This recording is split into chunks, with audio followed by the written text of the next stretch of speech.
Saiamos daqui edificados pela mensagem que vem do Senhor, não a minha mensagem, não a minha palavra, não a minha voz, mas meu pedido nessa noite é que o Senhor esteja falando aos nossos corações. Vou pedir a Lorena que projete, por favor, já está aqui, né? O tema da mensagem. E vou pedir a igreja para ficar de pé. Nós leremos o Evangelho segundo João, no capítulo 14, do verso 1 ao verso 6. E o tema da mensagem desta noite é: como podemos saber o caminho para 2022? Esse tema está no versículo 5. Vocês lerão comigo e verão essa pergunta que Tomé faz ao Senhor Jesus. João, no capítulo 14, do verso 1 ao verso de número 6. Diz assim a palavra do Senhor, que será projetada também para a nossa facilidade aqui. Que o coração de vocês não fique angustiado. Vocês creem em Deus, creiam também em mim. Na casa de meu pai há muitas moradas. Se não fosse assim, eu já lhes teria dito, pois vou preparar um lugar para vocês. E, quando eu for e preparar um lugar, voltarei e os receberei para mim mesmo, para que, onde eu estou, vocês também estejam. E vocês conhecem o caminho para onde eu vou. Então Tomé disse a Jesus: não sabemos para onde o Senhor vai. Como saber o caminho? Jesus respondeu: eu sou o caminho, a verdade e a vida. Ninguém vem ao Pai senão por mim. Amém, meus irmãos? Podemos assentar. Eu quero iniciar a mensagem desta noite com a seguinte pergunta, bem específica. Eu creio que pelo menos a maioria, mais de 50%, ou talvez todos aqui levantarão a mão. Eu, por exemplo, levantaria a minha mão com essa pergunta. Quantos ficaram angustiados no início de março, abril de 2020, com o início da pandemia, com as condições que a pandemia trazia? Levante sua mão, por favor. Quantos ficaram angustiados? Tiveram um momento de angústia, talvez medo, ansiedade? Quantos? Pelo que eu vi, se não a maioria, se não todos, a maioria levantaram a mão. E não é vergonha, meus irmãos, e nem demérito estarem angustiados naquele momento. Toda a sociedade, toda a humanidade ficou atenta e parada, presa a essa questão. Todos nós ficamos angustiados. Isso é normal, isso faz parte do ser humano. Eu vejo que a minha angústia, que continuou ao longo do tempo, porque fechou tudo, inclusive as igrejas foram fechadas e o comércio, o meu medo de coração, eu falo com toda a sinceridade do meu coração, era eu estar contagiado, estar com o vírus da Covid e acabar passando para alguém. Eu tinha esse medo, sinceramente para os irmãos, eu tinha essa dificuldade de estar com alguém e fazer de tudo para me distanciar, não preocupado comigo mesmo. Vocês sabem muito bem, acompanharam que minha esposa esteve grávida, então isso aí trazia mais angústia de eu trazer do meu trabalho ou de um lugar que eu estivesse, estar com Covid-19 e passar para minha esposa ou para alguém. Eu ficava muito preocupado com isso. Então esse tema, essa questão, me angustiou de fato.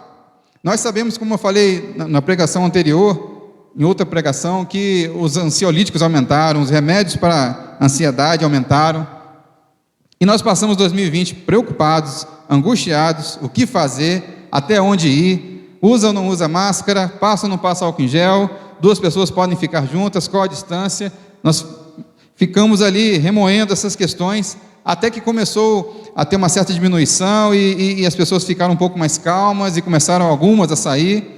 Eu creio que tem gente que até hoje não saiu de casa por conta da pandemia.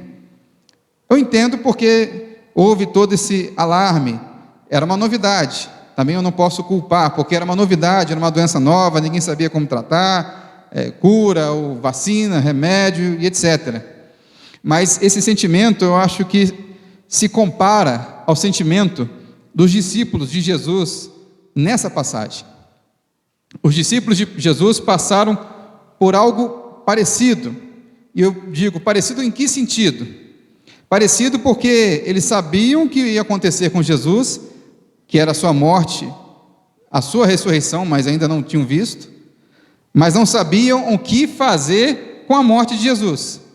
Estes discípulos andaram com Jesus durante 3 anos e meio, ouvindo do Mestre, ouvindo e vendo Jesus realizando milagres espetaculares. Se você lê na sua casa o Evangelho de João, é chamado o livro dos sinais. São 7 sinais que Jesus vai operando e vai mostrando que Ele é o Eu Sou. Ele é o Deus Todo-Poderoso, que se encarnou e se revelou para nos dar vida eterna. Amém, meus irmãos? Então os discípulos passaram por uma angústia talvez parecida. Eles não sabiam o que ia acontecer com eles.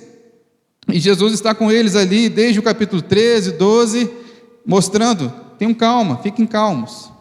Um exemplo interessante do mesmo Tomé, se você depois ler na sua Bíblia em João, no capítulo 11, ele pergunta para Jesus: Jesus, Lázaro, a ressurreição de Lázaro, Jesus está morto, não tem mais jeito, nós vamos fazer o que lá em Betânia? A preocupação de Tomé não era ir até Lázaro ou Jesus e os discípulos irem até a Betânia, que era uma localidade que ficava em torno de 7 quilômetros de Jerusalém. Não era o fato de ver Lázaro e a sua família, era o fato de estarem lá sabendo que existia uma grande possibilidade de serem presos. O Sinédrio já estava ali maquinando, arrumando um jeito de prender a Jesus e os seus discípulos. O Império Romano já estava olhando com uma certa dificuldade o que Jesus fazia e promovia na Judéia, na Galiléia. Então Tomé chega para Jesus e diz: olha, para quê? Já está morto. E Jesus diz: calma, Tomé, calme, nas minhas palavras, acalme, Tomé. Nós vamos lá porque nós precisamos cumprir um outro propósito, mostrar que Ele, Jesus, é a ressurreição e a vida. 4 dias, os irmãos sabem muito bem da história, 4 dias Ele já sepultado. Na tradição judaica, até o 3º dia, haveria uma possibilidade até, vamos dizer na linguagem atual, a possibilidade científica de uma pessoa sair, até haveria essa possibilidade, mas 4 dias não. E só quem poderia trazer vida ao ser humano é Deus. Nenhum homem tinha essa capacidade, depois de 4 dias, e até hoje nós vemos isso. Então Jesus mostra a Tomé: Tomé, fique calmo, nós iremos lá e Deus, eu e o Pai somos um, vamos operar o milagre e trazer esse homem à vida de novo. Há um propósito nisso, fique tranquilo, Tomé. O tempo passa, eles estão reunidos, já descobrem que há entre eles um traidor. No capítulo 13, Jesus lava os pés dele, mostrando que ele é um servo, ele é um líder servo, ele é um exemplo perfeito para nós de um líder. E chega aqui no capítulo 14, e já sabendo até que Pedro negaria Jesus, não havia negado, mas Jesus já tinha dito para Pedro: Pedro, você vai me negar. Logo Pedro, o apóstolo, que Jesus o trouxe primeiro como pescador de homens, que dizia que nunca negaria o Senhor, ele também negou, e havia um propósito nisso, mostrar que nós somos seres humanos, nós somos falhos, precisamos da graça de Deus, desde o apóstolo de Jesus até todos nós precisamos da graça de Deus. Estamos sujeitos a errar também, nós temos que ter muito cuidado com isso, não sermos arrogantes, não, de jeito nenhum. Jesus mostra, e chega no capítulo 14, e vocês acompanhem essa questão de Jesus estar sempre mostrando para termos calma. Jesus está aqui reunido com os seus discípulos, ou uma fração deles, e eu lembro de uma terminologia usada muito em faculdade, quando você encerra um curso de ensino superior, eles têm um momento chamado aula da saudade. Aula da saudade.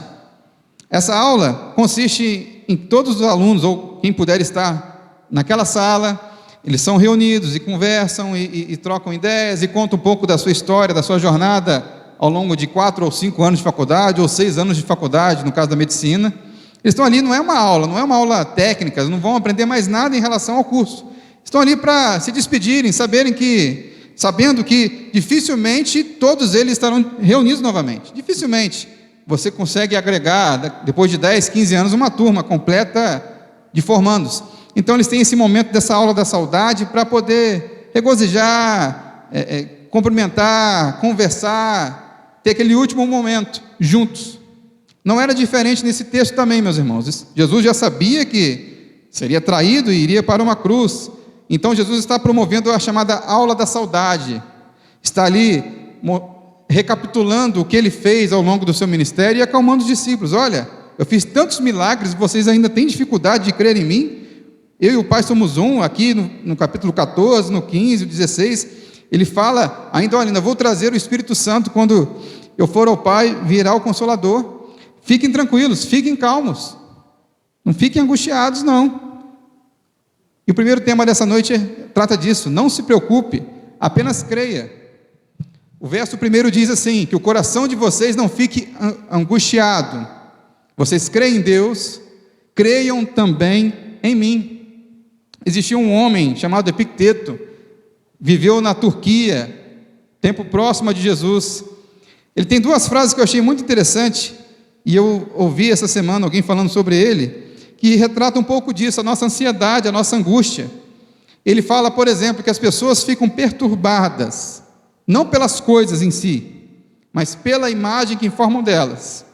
Outra frase, revoltar-se contra os fatos não altera os fatos. Ou seja, se você ficar revoltado com uma situação que aconteceu, não vai alterar a situação. E ainda traz uma dose de tormento, ou de raiva, ou de angústia desnecessária. O que ele quis dizer com isso? É que, um exemplo prático, tem pessoas que ficam mais nervosas quando atrasam um compromisso do que outras. Mas todas as pessoas que atrasarem um compromisso e chegar ao fato de ter atrasado um compromisso, não vai mudar. Tanto a pessoa que se preocupa, que fica nervosa, fica angustiada e fica chateada, talvez até envergonhada porque atrasou num compromisso, atrasou no horário, vai ter aquele fato da mesma forma que a pessoa que não liga muito. Aquela pessoa que tá muito tranquilo, está tudo em paz, atrasou, fazer o quê? A gente tentou, não deu certo. Inclusive tem gente que não se preocupa mesmo com o atraso, a pessoa está nem um pouco preocupada.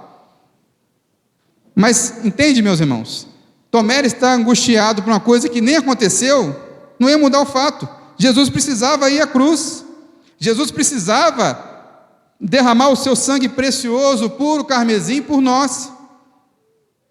Não dependia da opinião de Tomé, da angústia de Tomé, da ansiedade de Tomé, não dependia de Tomé, dependia de Jesus cumprir o seu ministério. O fato não podia ser mudado. Havia uma necessidade de salvação, havia uma necessidade de redenção, e essa redenção, glórias a Deus, veio através de Jesus. O mundo precisava dessa redenção. Então isso traz uma lição para nós, que às vezes ficamos angustiados com coisas que não são necessárias e coisas que fogem das nossas mãos. É claro, meus irmãos, é óbvio, meus irmãos. Se tem algo que depende de você para ser feito, faça. Ninguém está dizendo para você cruzar os braços, agora não vou fazer nada, vou ficar na sombra e na água fresca. Não é isso que eu estou dizendo. Mas o que foge à nossa mão, uma doença, um problema financeiro, o que a gente está lutando, está fazendo a nossa parte, está suando a camisa, e as coisas não se resolvem, depende só de Deus, e é nele que nós devemos crer em Jesus. A Bíblia diz, em Salmos, no capítulo 121, o pastor falou pela manhã, durante a assembleia, sobre Salmo 121, aqueles que elevo meus olhos para os montes, de onde virá o meu socorro. No versículo 4, o autor também diz, é certo que não dormita, nem dorme, o guarda de Israel. Glórias a Deus por isso, meus irmãos. Isso deveria nos trazer esperança e alegria, porque o que não depende da nossa força humana, depende de Deus, somente dele. E até a nossa força humana, a nossa capacidade intelectual, os nossos projetos, depende do Senhor, porque o ar que nós respiramos depende de Deus. Nós temos que ter essa consciência disso. Da mesma forma que Jesus, continuando essa aula da saudade, ele chega em João, no capítulo 16, o verso 33, tenho-vos dito isto, para que em mim tenhais paz. Eu acho que essa parte talvez é mais importante. Em mim tenhais paz, em Jesus, não em mim, no pregador, mas em Jesus. No mundo tereis aflições, mas tem de bom ânimo, eu venci o mundo. Glórias a Deus por isso. Jesus venceu a morte, Jesus venceu o mundo. Jesus pegou as chaves do inferno e diz, olha, agora é comigo. Jesus reconciliou a natureza que estava manchada pelo pecado na sua cruz, naquela cruz, e derramou o seu sangue. Ele reconectou, agora nós temos acesso direto ao Pai. Eu estava lendo à tarde uma literatura de um homem chamado João Calvino, um homem influente no século XVI, e ele dizendo que tudo que foi feito no Antigo Testamento eram só sombras. O sacrifício era só sombra, era só para apresentar, ilustrar o sacrifício perfeito que era Jesus. Tudo que eles faziam como cerimônia, o mais importante era só uma solenidade. Isso não agradava de fato a Deus da forma correta. O que agradou de fato a Deus é a morte de Jesus na cruz. E que nós tenhamos então ânimo para 2022. Eu venci o mundo. Jesus venceu o mundo. Glórias a Deus por isso. O segundo ponto dessa mensagem diz assim: fique tranquilo. Espero que você já esteja até mais tranquilo em relação a algumas questões da sua vida. Ele preparou o caminho. Jesus diz no versículo 2: na casa de meu Pai há muitas moradas. Se não fosse assim, eu já lhes teria dito, pois vou preparar um lugar para vocês. Ali está em vermelho as palavras muitas e preparar. Preparar o caminho para o rei passar. Eu fui até o original e pesquisei essa palavra preparar, e um dos significados, tanto na Bíblia ou nas culturas que eram próximas desse texto aqui, dessa palavra preparar, dava a ideia de preparar o caminho para o rei passar. O rei se deslocava do seu castelo, ou talvez da sua morada real, iria para um outro lugar. Então, pessoas antes do rei sair do seu aposento, iam em todo o caminho, iam ajeitando o caminho, para que o rei ficasse totalmente confortável durante o caminho. Para que, eu posso dizer com propriedade, que fiquei 11 anos viajando para o Rio de Janeiro, naquelas curvas ali, eu acho que se fosse um rei, os servos eles já teriam morrido, né? Porque não ia aguentar. Então, assim, eles iam talvez deixar nos dias de hoje o asfalto da melhor forma possível, para que o rei passasse. Jesus foi e preparou o caminho para nós. Olha que dádiva do Senhor, olha que bênção do Senhor, Ele preparou o caminho para nós. Nós não precisamos ficar preocupados com o caminho, mesmo que em algum momento tenha um trecho sinuoso, mas Jesus preparou, Ele está à frente de nós. Se você tem Jesus como Senhor e suficiente Salvador, Ele está preparando o caminho para vocês. Eu procurei no cantor cristão, não achei, mas lembrei da harpa cristã, o hino 77, guarda o contato. Duas expressões desse hino são as seguintes: guarda o contato com o teu Salvador, e a nuvem do mal não te cobrirá, pela senda alegre tu caminharás, indo em contato com o teu Salvador. Quantos aqui de vocês sabem o que significa a palavra senda? Levante a mão, por favor. Senda, meus irmãos, eu lembro como se fosse hoje, na minha infância, minha mãe volta e meia comentava isso comigo. Senda é um caminho estreito, eu ainda fiz questão de pesquisar no dicionário, está lá, caminho estreito, atalho, vereda, ou no outro dicionário diz assim, passagem estreita utilizada por pessoas ou animais de pequeno porte. Aquela estrada pequena que se usa muito em zona rural, que ela é até demarcada pelo próprio passo. Se a pessoa parar de andar ali, o capim vai e cresce. Aquela estrada bem pequenininha, bem estreita. Guarda o contato com o teu Salvador.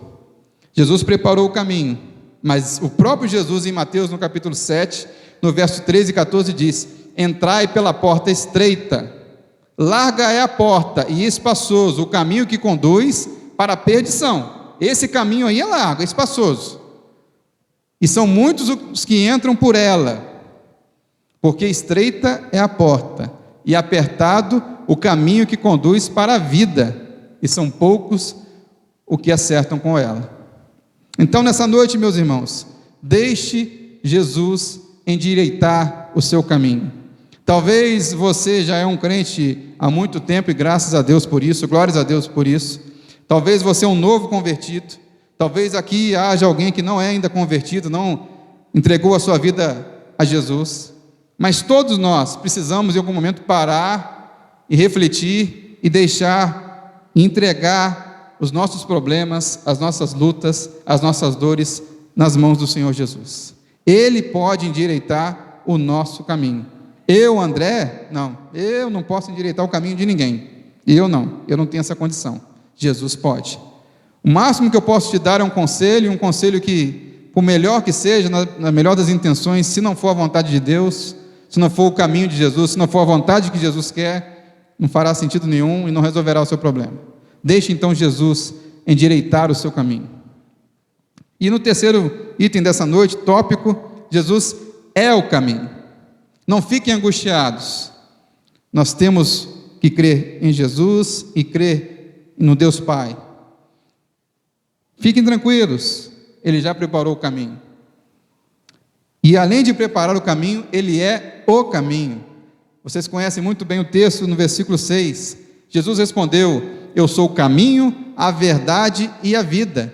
Ninguém vem ao Pai, senão por mim. Existe um problema na nossa sociedade, que inclusive alguns cristãos evangélicos estão com essa visão, uma visão distorcida.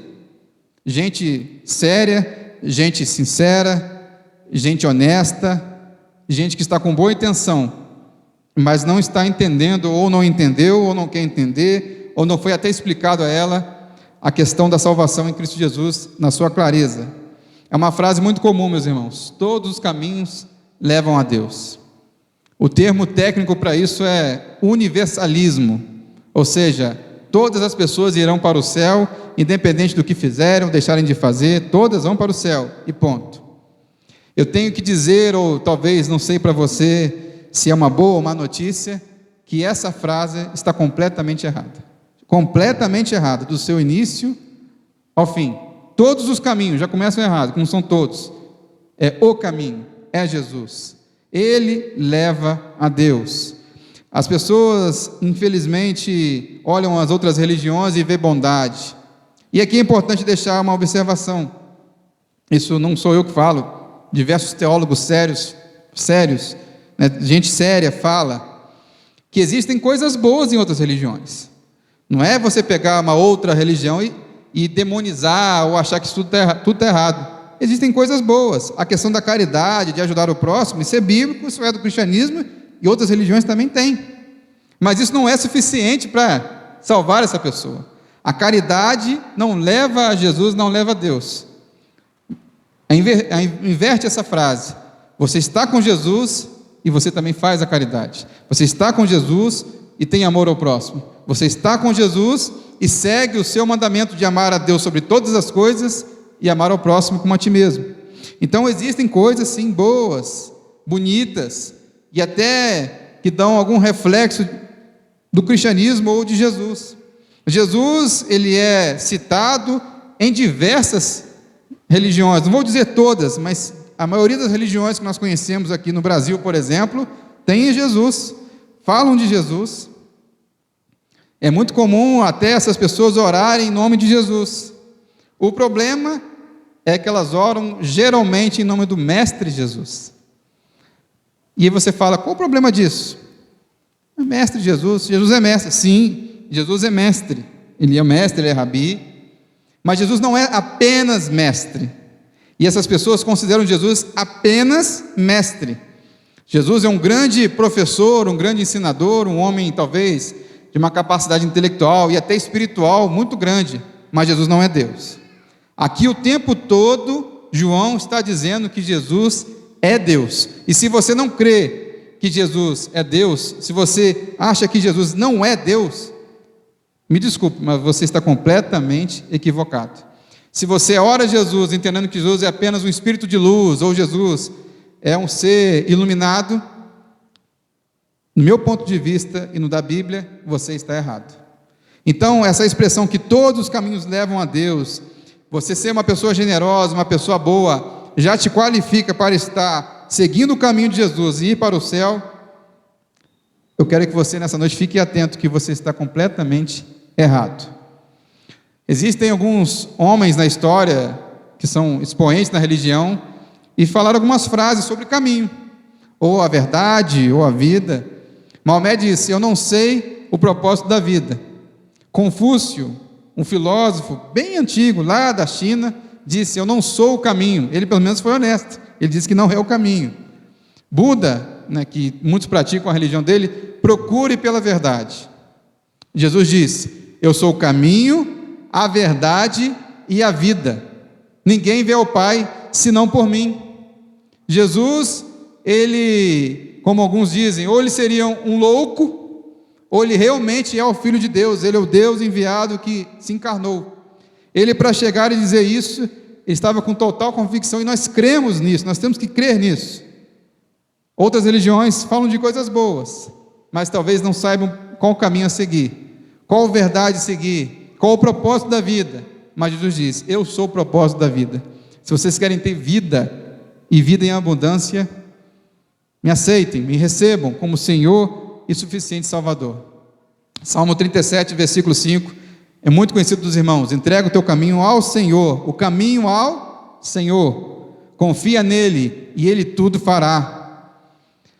Josué, quando está recebendo o ministério de conduzir o povo de Israel após a morte de Moisés, Deus está falando com ele: não foi isso que eu ordenei?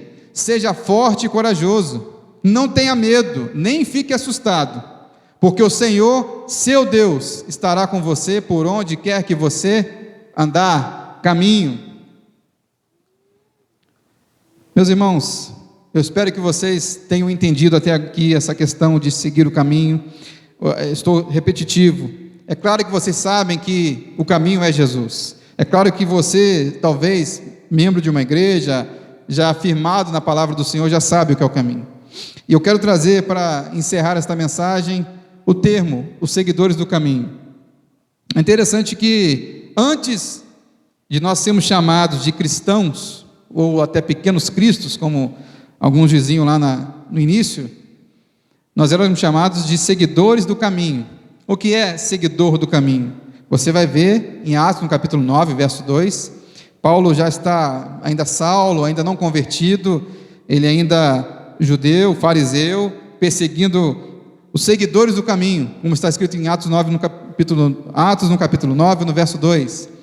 E Paulo pede, ele pediu cartas para as sinagogas de Damasco, a fim de que, caso achasse alguns que eram do caminho, assim homens como mulheres, os levasse presos para Jerusalém. Os do caminho ainda estão ali entre o judaísmo e o cristianismo, são um grupo, como se fosse uma denominação do judaísmo. Eles estão seguindo a lei de Moisés, estão seguindo ali o Antigo Testamento, mas já creem que o Messias já chegou, o Messias já se apresentou a eles, e esse Messias é Jesus.